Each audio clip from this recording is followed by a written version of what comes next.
Unguru Bulan se aude în fiecare dimineață, dacă e luni, miercuri sau vineri, numai la Pro FM, cu Grig și Ionuc. O capa! Alo! Alo, Dumnezeu? Ce? Dumnezeu? Nu, greșeală.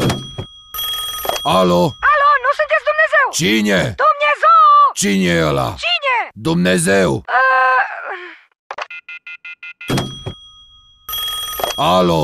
Alo, domnul? Da! În sfârșit! Puteți să-mi dați niște note mai mari la școală? Ce să-ți dau? Alo? Alo?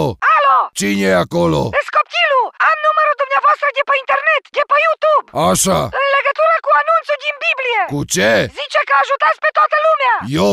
Dar ce-s eu țiriac? Nu, sunteți Dumnezeu. Eu? Da, nu? Băi, drept, sunt fel de Dumnezeu al drojditului. Când vine vorba de pălincă, îs tot puternic. Deci nu sunteți Dumnezeu. Nu. Dar v-am întrebat la început dacă sunteți Domnul și ați zis că da. Păi da, pentru că sunt domn. Nu sunteți